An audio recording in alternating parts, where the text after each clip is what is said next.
दिल में छल कपट नहीं है तो मेरी पूजा है। किसी के लिए जलन भावना नहीं है तो मेरी पूजा है। अगर तुम्हारे मन में इंसानियत जो है वो कूट कूट कर भरी हुई है तो वो मेरी पूजा है। मेरी पूजा के लिए कोई विशेष प्रयास नहीं करने पड़ते। मैं हर बार कहता हूँ तुम घंटों मेरे ग्रंथ को लेकर बैठे रहोगे। सच्चरित्र को मैं कहता हूँ कि रोज पढ़ो, लेकिन मन से पढ़ो। इसके अलावा भी अगर तुम पढ़ नहीं सकते तो तुम सुन सकते हो, कुछ भी कर सकते हो। तुम्हारे मन में सिर्फ शांति होनी चाहिए, तुम्हारे मन में सिर्फ श्रद्धा होनी चाहिए। और अगर वो श्रद्धा सच्चे मन की है तो फिर किसी ग्रंथ की, किसी पूजा पाठ की जरूरत नहीं है, क्योंकि तुम्हारा मन साफ है। और मेरा जो वास होता है, मैं सिर्फ और सिर्फ निवास करता हूँ साफ मन में, जिसके मन में कोई छल कपट नहीं होता, जिसके मन में कोई मैल नहीं होता। और अगर तुम्हारा मन ऐसा है तो समझ लो कि तुमने मेरी पूजा कर ली। मेरी पूजा के लिए विशेष कोई उपकरण नहीं होते, मेरी पूजा के लिए विशेष कोई अनुष्ठान नहीं होते।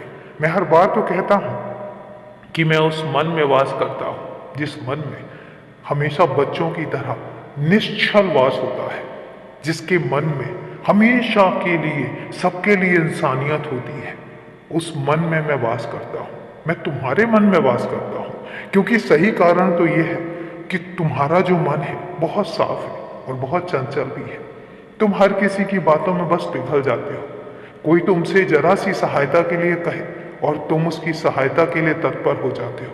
इतना साफ मन है तुम्हारा, और इसलिए तुम्हारे लिए मैं हमेशा तैयार रहता हूँ, तुम्हारी मदद के लिए और तुम्हारे हर काम को पूरा करवाने के लिए।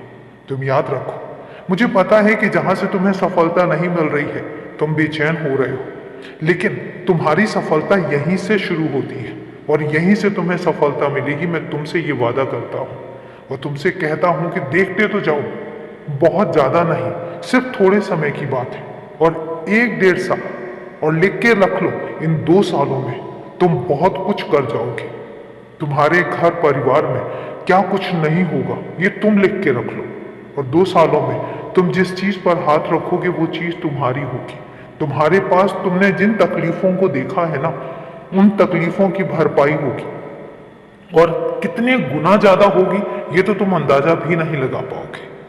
तुम जिन परेशानियों से टूटे हो और तुम्हारे साथ जो परेशानियां आई हैं, मुझे पता है कि तुम बिखर चुके थे। मुझे पता है कि तुम्हारे मन में तरह तरह के बुरे ख्याल भी आ रहे थे, लेकिन मुझे इतना पता है कि तुम बहुत हिम्मत वाले हो।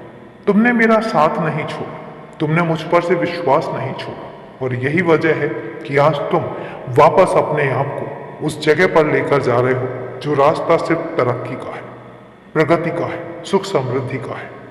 खुश रहो, हमेशा खुश रहो। मेरा ढेर सारा आशीर्वाद तुम्हारे साथ है।